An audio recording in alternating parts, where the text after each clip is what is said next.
నాగర్ కర్నూలు జిల్లా కొల్లాపూర్లో బీఆర్ఎస్ అభ్యర్థి RS Praveen Kumar morning walk చేపట్టారు. ఉదయాన్నే కొల్లాపూర్ మినీ స్టేడియంలో వ్యాయామాలు చేసేందుకు వచ్చిన ప్రజలతో కలిసి మాట్లాడారు. అనంతరం పట్టణంలో తిరుగుతూ కార్మికులను, చిరు వ్యాపారస్తులను, ఉద్యోగస్తులను కలిసి రాబోయే పార్లమెంట్ ఎన్నికల్లో బీఆర్ఎస్ పార్టీకి ఓటు వేసి గెలిపించాలని కోరారు. మహిళలకు ఉచిత ఆర్టీసీ ప్రయాణంతో ఆటో డ్రైవర్ల పరిస్థితి చాలా దారుణంగా ఉందన్నారు. కనీసం వాళ్లకు ఇల్లు గడవడానికి కూడా ఇబ్బందిగా ఉందని ఆవేదన వ్యక్తం చేశారు. అలాగే మార్నింగ్ వాక్ లో భాగంగా చాలా మంది కార్మికులు, హమాలీలు, వ్యవసాయ రైతు కార్మికులు, నిరుద్యోగులను కలిశారు. పార్లమెంట్ ఎన్నికల్లో గెలిచాక ఆటో డ్రైవర్లు, రైతు కార్మికులు, హమాలీల సమస్యలకు సత్వర పరిష్కారం చేపడతామన్నారు.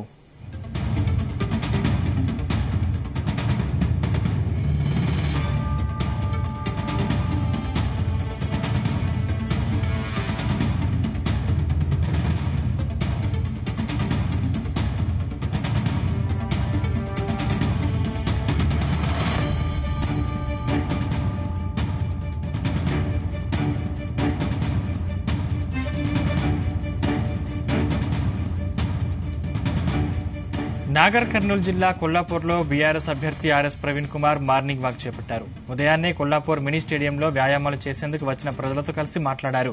అనంతరం పట్టణంలో తిరుగుతూ కార్మికులను, చిరు వ్యాపారస్తులను, ఉద్యోగస్తులను కలిసి రాబోయే పార్లమెంట్ ఎన్నికల్లో బీఆర్ఎస్ పార్టీకి ఓటు వేసి గెలిపించాలని కోరారు.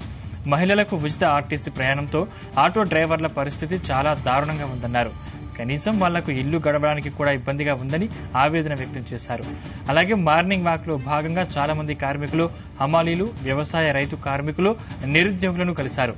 పార్లమెంట్ ఎన్నికల్లో గెలిచాక ఆటో డ్రైవర్లు, రైతు కార్మికులు, హమాలీల సమస్యలకు సత్వర పరిష్కారం చేపడతామన్నారు.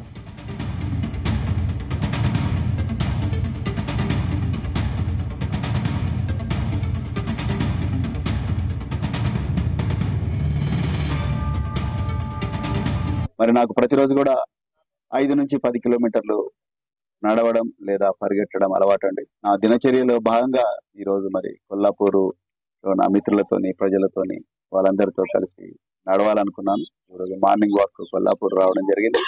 ఆ వస్తున్న క్రమంలో చాలా మంది చిరు వ్యాపారులు, చాలా మంది నిరుద్యోగులు, రైతు కూలీలు, హమాలీలు, ఆటో డ్రైవర్లు వీళ్ళందరూ కూడా కలిసిండ్రు. వాళ్ళకు చాలా అంటే చాలా బాధలు ఉన్నాయి. హమాలీ సోదరులతో కలిసి నేను బస్తాలు కూడా మోసాను ఈరోజు కొల్లాపూర్లో. అదే విధంగా మరి వ్యాపారస్తుల దగ్గర కూడా వెళ్ళాను. చిన్న చిన్న ఆర్టీసీ డ్రైవర్ల దగ్గరికి, కండక్టర్ దగ్గరికి వాళ్ళ బాధలు కూడా అర్థం చేసుకున్నాను. ఆటో డ్రైవర్లు అయితే వాళ్ళు నిజంగా చాలా బాధలు ఉన్నారు, పుట్టడి దుఃఖంలో ఉన్నారు.